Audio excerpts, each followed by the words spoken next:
नमस्कार मित्रों, हमारे YouTube चैनल सेफ व्हील्स में आपका स्वागत है। सड़क सुरक्षा और सुगम यातायात को समर्पित इस YouTube चैनल में हम लगातार आपको यातायात से और परिवहन से संबंधित विभिन्न कानूनों के बारे में जानकारी दे रहे हैं। यह चैनल पूरी तरह से सड़क सुरक्षा और यातायात से जुड़े हुए जो भी विभिन्न नियम विनियम हैं, इनसे आपका परिचय कराना को समर्पित है। इसमें हम निर्वचन कर रहे हैं परिवहन और ट्रैफिक से जुड़े हुए जो मास्टर एक्ट हमारा है वो है MB एक्ट 1988 के बारे में। अभी तक हमने आपको इसके 5 अध्यायों के बारे में बहुत विस्तार से बताया है और मुझे उम्मीद है कि आप सबको वीडियोस पसंद आए होंगे। जो कंटेंट्स आपको हमने कानूनी किताबों से छांट कर दिए हैं उनकी जानकारी आपको हुई होगी। निश्चित तौर पे आप इसका अपने जीवन में उपयोग भी करेंगे। आगे बढ़ते हैं और आज हम बात करेंगे अध्याय 6 और अध्याय 7 के बारे में। अध्याय 6 उत्तर प्रदेश सरकार द्वारा संचालित जो परिवहन उपक्रम हैं, अंडरटेकिंग्स हैं, उनके बारे में व्यवस्था देता है, जिसको आप प्रचलन में रोडवेज की बस जिसको आप कहते हैं, बहुत मोटे में जान लीजिए। रोडवेज की जो बस के नियम हैं वो अध्याय 6 में वर्णित है। इसका नाम UPSRTC उत्तर प्रदेश राज्य सड़क परिवहन निगम, और यह निगम जन कल्याण के लिए समर्पित है। जन कल्याण के लिए कैसे समर्पित है? अभी देखिए, माननीय मुख्यमंत्री जी ने रक्षाबंधन के अवसर पे सभी बहनों को राखी बांधने के लिए मायके आने जाने के लिए मुफ्त की यात्रा दे दी। अब ये मुफ्त यात्रा कौन संभव बना सकता है? तो ये संभव बना सकती है UPSRTC जो उत्तर प्रदेश सरकार का परिवहन निगम है, और इस बारे में अध्याय 6 में यही उपबंध दिए गए हैं। सरकार इसके माध्यम से उत्तर प्रदेश के विभिन्न गांवों में, दूरस्थ क्षेत्रों में कनेक्टिविटी उपलब्ध कराती है। और वह कनेक्टिविटी आवागमन के लिए भी है, नौकरी व्यवसाय के लिए भी है, चिकित्सा और परीक्षा के लिए भी है। और ये सरकार का सामाजिक दायित्व है जिसको निभाने के लिए सरकार ने यह निगम बनाया है। केंद्र सरकार ने इसकी व्यवस्था बनाई है और सभी राज्यों ने इस निगम की स्थापना की है, जिसमें उत्तर प्रदेश सरकार का जो UPSRTC है ये सबसे बड़ा निगम है। हम प्रतिदिन 1 लाख से ज़्यादा बसें हम उत्तर प्रदेश में संचालित करते हैं UPSRTC के माध्यम से। आप सोचिए, 7.5-8 लाख यात्री हम प्रतिदिन एक स्थान से दूसरे स्थान तक पहुंचा रहे हैं। ये हमारे निगम की व्यवस्था है और सरकार के कल्याणकारी काम है। धारा 97, 98, 99 में सरकार ने इन निगमों के गठन के बारे में बात की है कि इन निगमों का गठन कैसे होगा, इसमें व्यवस्थाएं क्या दी जाएंगी और इसकी व्यवस्था कैसे बनेगी। धारा 101 कहती है कि यदि आवश्यक पड़ जाए तो यह निगम अतिरिक्त बसों का संचालन कर सकती है। ये आवश्यकता कब पड़ती है? जैसे कुंभ मेला है, जैसे ददरी का मेला है, जैसे परीक्षाएं हैं, जैसे त्योहार हैं। इन दौरान यात्रियों की संख्या बढ़ जाती है। सामान्य दिनों से दुगुना तिगुना यात्री हो जाते हैं जो अपने गंतव्य को जाने के लिए यात्रा करते हैं। तो 101 धारा में प्रावधान किया गया है कि सरकार चाहे तो अपनी बसों की संख्या उस समय बढ़ा सकती है, बसों के फेरे बढ़ा सकती है। जो बस दिन में 2 चक्कर लगाती थी उसको 4 चक्कर लगवाने की व्यवस्था भी की जा सकती है। ये धारा 101 की व्यवस्था है। धारा 103 में कहती है कि राज्य परिवहन उपक्रमों को रोड की परमिट जारी की जाएगी। मैंने आपसे बताया था ना कि कमर्शियल वाहन चलाने के लिए धारा 66 के अनुसार परमिट बहुत जरूरी है, और यह परमिट रोडवेज की बसों को भी जारी होता है। अलग बात है कि इनका परमिट शुल्क नहीं जमा होता है, एक अलग तरीके से उनको डील किया जाता है क्योंकि वो सरकारी बॉडी हैं, लेकिन परमिट उनको जरूरी है। यह परमिट नियमानुसार जरूरी है और ये परमिट उनको जारी की जाती है विभिन्न क्षेत्रों की।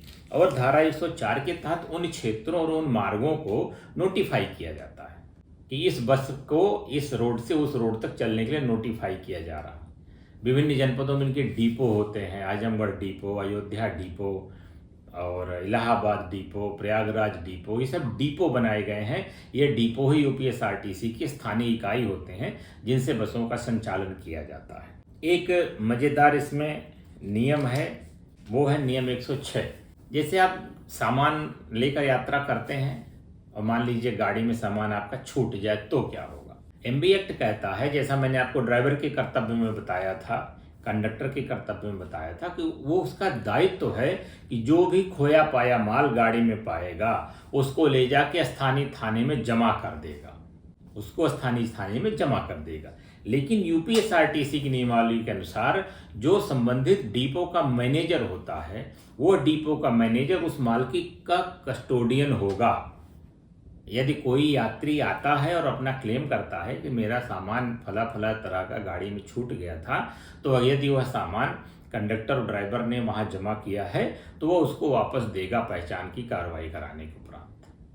मान लीजिए उसको न लेने कोई आए तो यह अधिनियम यूपीएसआरटीसी को अधिकृत करता है कि उन सामानों को बेच सकेगा। पेरिशेबल आइटम है, जो विनष्ट प्राय होता है, वो तो तुरंत बिक जाएगा। बाकी जो स्थावर और ऐसी संपत्तियां हैं उनको देर से बेचेगा, लेकिन वह पैसा जमा रहेगा सुरक्षित खाते में। भविष्य में जब भी वह व्यक्ति आके दावा करेगा जिसका सामान है, तो उसको सक्षम न्यायालय के आदेश से उतनी धनराशि उसको ट्रांसफर कर दी जाएगी। यह एक इंपॉर्टेंट क्लॉज है जिसको हमें आपको जानना चाहिए। धारा 107 कहती है कि राज्य सरकार इसके बारे में नियम बना सकती है कि कौन कौन सी सड़कें हम रोडवेज के लिए नोटिफाई करेंगे, कौन कौन सी सड़कें हम प्राइवेट ऑपरेटर्स के लिए नोटिफाई करेंगे। ये सब पावर धारा 107 में स्टेट गवर्नमेंट को दी गई है। इस तरह से अध्याय 6 जो है पूरी तरह से राज्य सड़क परिवहन निगम को समर्पित है और यह एक कल्याणकारी कार्य है। जो ये अध्याय पब्लिक ट्रांसपोर्ट के लिए बहुउपयोगी है, क्योंकि इसी अध्याय ने यूपीएसआरटीसी के स्थापना का मार्ग प्रशस्त किया था। आइए चलते हैं अध्याय 7 की तरफ। अध्याय 7 टेक्निकल चैप्टर है। इसमें गाड़ियों के स्पेसिफिकेशंस की बात की गई है। यह बेसिकली ऑटोमोबाइल इंडस्ट्री पे कंट्रोल करने का अध्याय है। इसी अध्याय में दी गई शक्तियों के माध्यम से भारत सरकार और उत्तर प्रदेश सरकार वाहन निर्माताओं पर नियंत्रण रखते हैं। उनका जो उत्पादन है उसका मानकीकरण करते हैं। मैंने आपसे पहले कहा था ना कि फैक्ट्री मेड गाड़ियों में किसी भी प्रकार का अल्टरेशन अपराध है। अब फैक्ट्री मेड गाड़ियां बनेंगी कैसे, इसका मानक इसी अध्याय 7 में प्राप्त शक्तियों के तहत केंद्र सरकार और राज्य सरकारें करती हैं। इस अध्याय का नाम है construction equipment and maintenance of motor vehicle. Motor यानों का निर्माण, उपस्कर और अनुरक्षण कैसे किया जाएगा, इसका मानकीकरण इसमें किया गया है। धारा 109 में इसके सामान्य शर्तों के बारे में बताया गया है। धारा 110 केंद्र सरकार की नियम बनाने की जो शक्ति है, ये बड़ी इंपॉर्टेंट है। इसमें वो सारे डायमेंशन दिए गए हैं जहां जहां की केंद्र सरकार मानक तय कर सकती है। मैं आपको कुछ उदाहरण बताता हूं। जैसे यान को ले जाने भार की लंबाई, चौड़ाई, ऊंचाई, गाड़ी का चेसिस कितना बड़ा होगा, हाइट कितनी होगी, विड्थ कितनी होगी, ये मानकीकरण कर सकती है। इसी प्रकार से टायरों का आकार, प्रकार, खुदरा कीमत और उसकी मेंटेनेंस की हालात कि कितने वर्ष में टायर खराब हो जाएगा, इसके नियम तय कर सकती है। ब्रेक और स्टीयरिंग गियर के मानक तय कर सकती है। गति नियंत्रक जो स्पीड गवर्नर लगता है उसका मानक तय कर सकती है। धुआं, दिखाई देने वाली भाप, चिनगारी, राख, बाल, कण या तेल का उत्सर्जन, यानी कि प्रदूषण मानकों का निर्धारण भी केंद्र सरकार कर सकती है कि कोई गाड़ी कितना प्रदूषण या प्रदूषण करने वाले कारकों का उत्सर्जन कर सकती है। यानों से निकलने वाली आवाज़, इंजन की आवाज़ सबसे इम्पॉर्टेंट होती है, जिसको ऑक्टेन नंबर कहा जाता है। फिजिक्स के विद्यार्थी जानते होंगे कि जब आंतरिक दहन इंजन, इंटरनल कंबशन इंजन चलता है तो उसमें आवाज़ होती है। इसको कम करने के लिए ऑक्टेन का इस्तेमाल किया जाता है।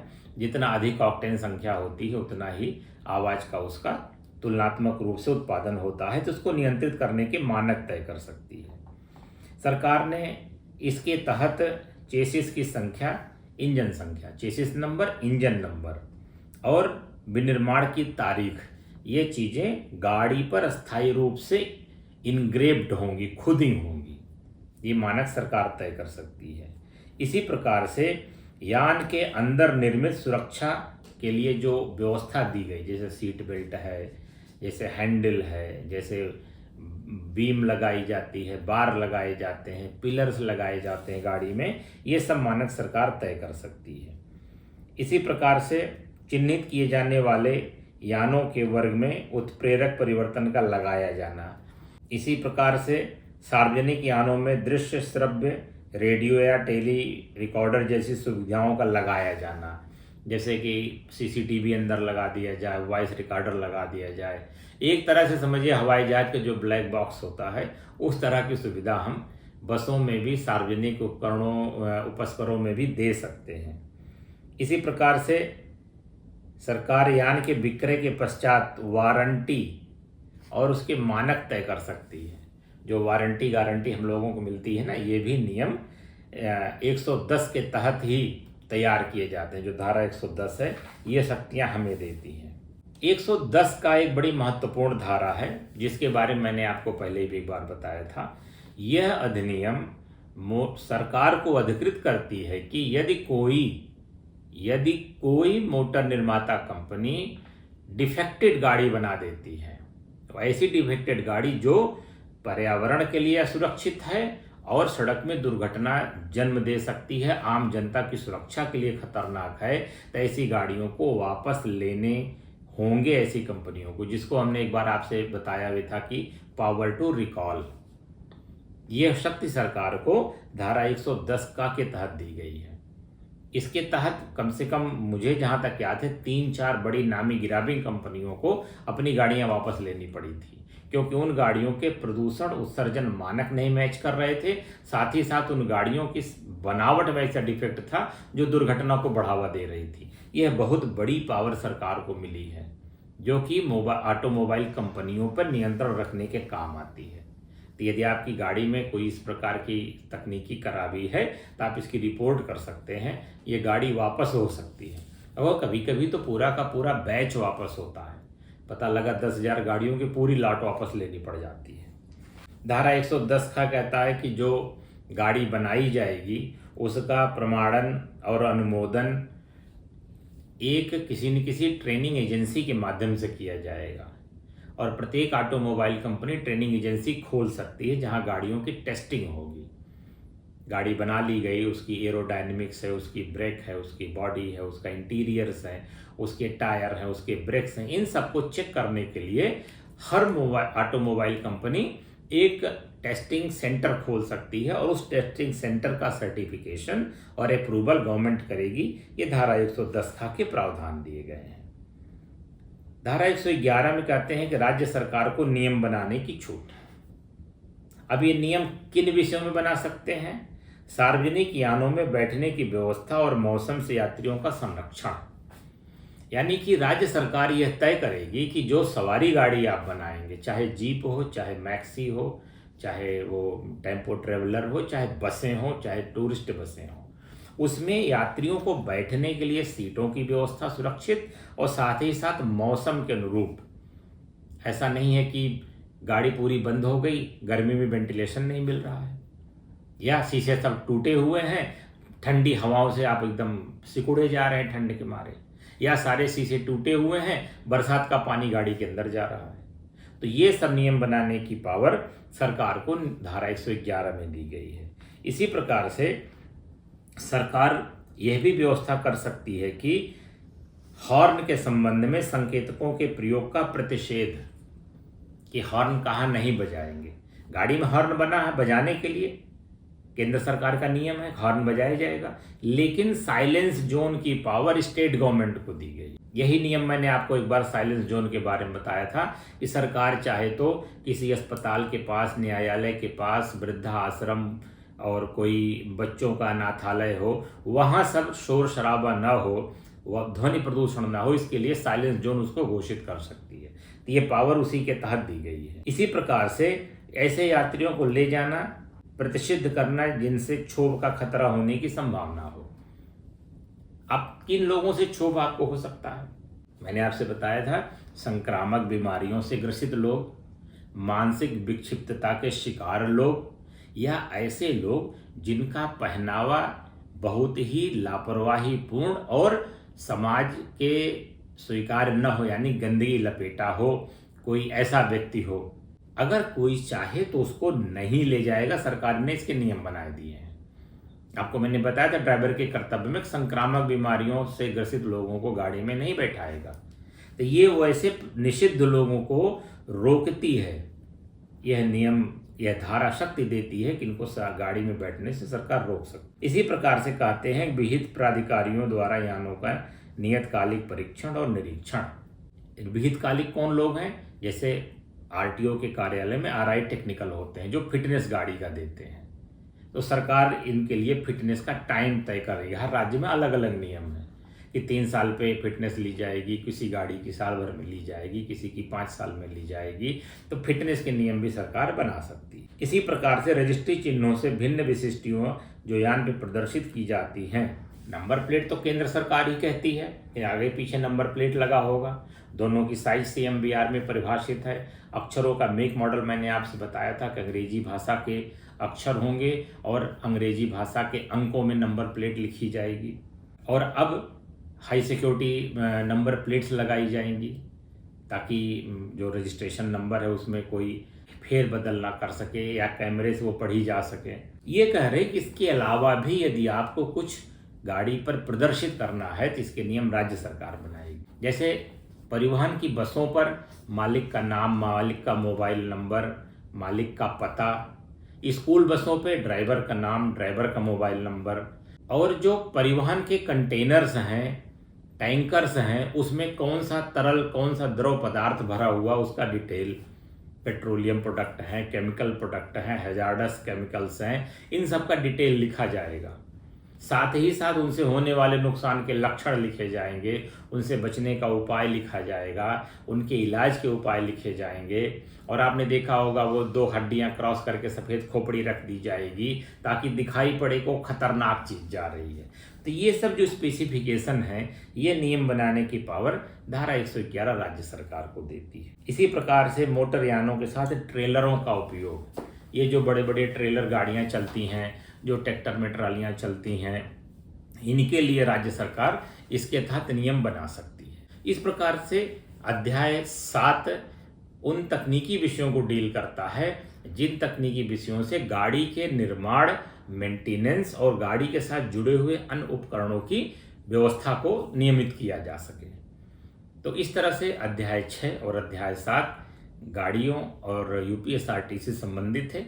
इनके संबंध में जो विधिक प्रावधान मैंने आपको बताएं, इनके संबंध में जो सरकार ने, राज्य सरकार ने नियमावली बनाई है, इस नियमावली पे हम एक बार पुनः विस्तार से वार्ता करेंगे ताकि उत्तर प्रदेश में रहने वाले लोगों को उत्तर प्रदेश के नियमों की जानकारी हो सके और हमारे जो पुलिस अधिकारी गाड़ियों के प्रवर्तन कार्य में लगे हुए हैं, चेकिंग में लगे हुए हैं, चालान में लगे हुए हैं, वो इन नियमों को जानें ताकि वो इन गाड़ियों पर नियंत्रित कर सकें और सड़कों को सुरक्षा सुनिश्चित की जा सके। तो आज के वीडियो में अपनी वार्ता को में ही विराम देते हैं और हमें उम्मीद है कि हमारे द्वारा भेजे जा रहे सभी वीडियोस, सभी कानूनी पहलू आपके लिए बहुत ही सरल और बोधगम्य होंगे। और मैं आपसे अनुरोध करूंगा कि आप इस वीडियोस को पूरा देखें, नियमों को जानें, उनका पालन करें ताकि हम सड़क सुरक्षा के अपने मुहिम को उसके अंजाम तक पहुंचा सकें। तो बने रहिए हमारे साथ, हम लगातार आपको कानूनी पहलुओं पर वीडियो भेजते रहेंगे क्योंकि हमारा अपना इरादा सड़क सुरक्षा, जीवन रक्षा पे है और हमारी मदद में, हमारी टीम में आप सब हमारा साथ देंगे। तो जिस प्रकार से अभी तक आपने अपना प्यार इस चैनल को दिया है, हमें उम्मीद है कि आप भविष्य में भी हमारे साथ जुड़े रहेंगे। बहुत बहुत धन्यवाद।